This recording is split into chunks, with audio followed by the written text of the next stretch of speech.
Welcome, class. Today our session title is Week 2, Session 8, Naming Ionic and Covalent Compounds.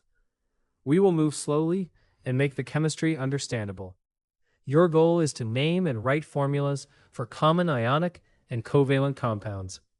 Listen for these key terms: nomenclature, ionic compound, covalent compound, polyatomic ion, prefix. First, keep the three chemistry levels together. Chemical naming is a grammar system. Ionic compounds are named by cation, then anion, and charges determine the formula. Covalent molecular compounds use prefixes such as mono, di, tri, and tetra to show atom counts. When you feel stuck, ask, what did I observe, what are the particles doing, and what symbol or calculation represents it? The core model is this. For ionic formulas, total positive charge must balance total negative charge.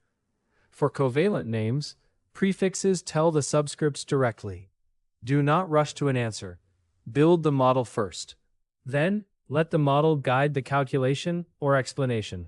Now let's work an example. Writing an ionic formula. Write the formula for aluminum oxide.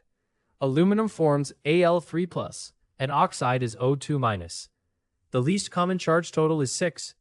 So 2 Al3+ ions give +6, and 3 O2- ions give -6. The formula is Al2O3.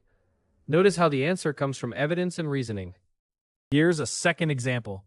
For dinitrogen pentoxide, the prefixes tell the formula directly. Di means 2 nitrogen atoms, and penta means 5 oxygen atoms. So the formula is N2O5. Prefixes are used for covalent compounds, not for sodium chloride or magnesium oxide.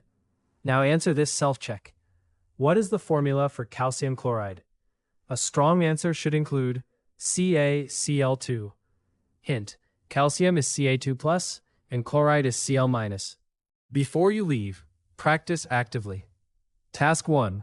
Write formulas for magnesium nitride, sodium sulfate, and carbon dioxide. Task 2. Name FeCl3 using the transition metal charge. Task 3. Explain why prefixes are not used in the name calcium oxide. At the end of your study, write one sentence beginning, "The chemistry idea I must remember is." For more practice and exam preparation, visit www.bridgetoexam.com.